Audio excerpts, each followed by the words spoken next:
जय माता दी दोस्तों, आपका हमारे YouTube चैनल में स्वागत है। आज हम आपको बताएंगे देवशयनी एकादशी क्या है, इस दिन का महत्व, विशेष हरिशयन मंत्र से करें पूजन। जानिए पंडित मुकेश शास्त्री जी से। Devshayani Ekadashi, the 1st of July 2020 के दिन भगवान श्रीहरि विष्णु क्षीरसागर में योग निद्रा में चले जाएंगे। अगले 4 महीने तक शुभ कार्य वर्जित हो जाएंगे। इसे चातुर्मास कहते हैं। भगवान विष्णु देवउठनी एकादशी के दिन निद्रा से जागते हैं। क्या है महत्व? आषाढ़ शुक्ल पक्ष की एकादशी को देवशयनी एकादशी कहा जाता है। इसे हरिशयनी एकादशी भी कहते हैं। आषाढ़ के महीने में 2 एकादशी आती है, एक शुक्ल पक्ष में और दूसरी कृष्ण पक्ष में। भगवान विष्णु ही प्रकृति के पालनहार हैं और उनकी कृपा से ही सृष्टि चल रही है। इसलिए जब श्रीहरि 4 महीने के लिए योग निद्रा में चले जाते हैं तो उस दौरान कोई शुभ कार्य नहीं किया जाता। इसी समय से चातुर्मास की शुरुआत भी हो जाती है। इस समय कोई मांगलिक या भौतिक कार्य तो नहीं होता, लेकिन तपस्या होती है। इसलिए इसे चातुर्मास भी कहा जाता है। इसे बहुत ही शुभ महीना माना जाता है।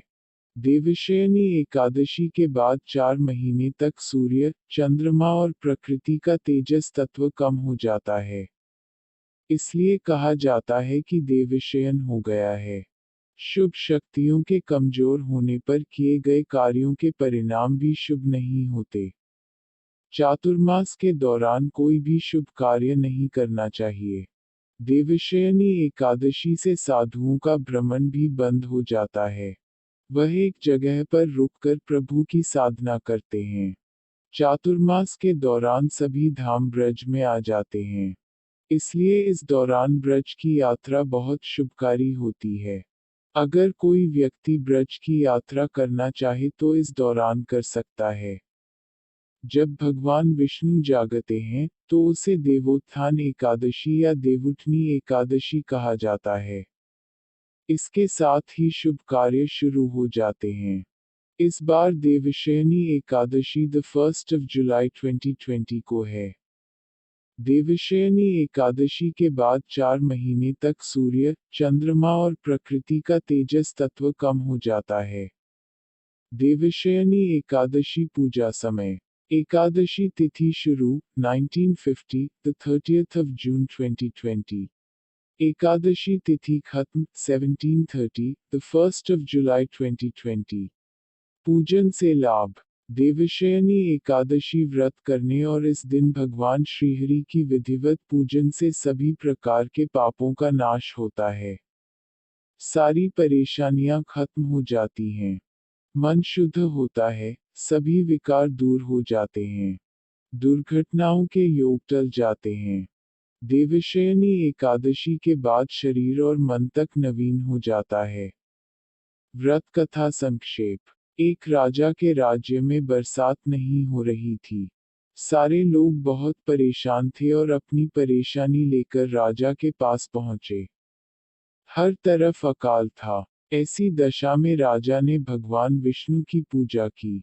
देवशयनी एकादशी का व्रत रखा। इसके फलस्वरूप भगवान विष्णु और राजा इंद्र ने बरसात की और राजा के साथ साथ सभी लोगों के कष्ट दूर हो गए। इस हरिशयन मंत्र से सुलाएं भगवान विष्णु को। सुप्ते त्वयि जगन्नाथ जमत सुप्तम भवेदिदम। विबुधे त्वयि बुधम च जगत सर्व चराचरम। यानी, हे प्रभु, आपके जगने से पूरी सृष्टि जग जाती है और आपके सोने से पूरी सृष्टि, चर और अचर सो जाते हैं। आपकी कृपा से ही यह सृष्टि सोती है और जागती है। आपकी करुणा से हमारे ऊपर कृपा बनाए रखें। पूजन विधि। इस दिन भगवान विष्णु की विधि विधान से पूजन की जाती है ताकि 4 महीने तक भगवान विष्णु की कृपा बनी रहे। मूर्ति या चित्र रखें। दीप जलाएं। पीली वस्तुओं का भोग लगाएं। पीला वस्त्र अर्पित करें। भगवान विष्णु के मंत्रों का जाप करें। अगर कोई मंत्र याद नहीं है तो सिर्फ हरि के नाम का जाप करें। हरि का नाम अपने आप में एक मंत्र है। जब तुलसी या चंदन की माला से जप करें, आरती करें, विशेष हरिशयन मंत्र का उच्चारण करें। 1. देवशयनी एकादशी संकल्प मंत्र। सत्यस्थ, सत्य संकल्प, सत्यवित, सत्यदस तथा धर्मो धर्मी च कर्मी च सर्वकर्म विविजित।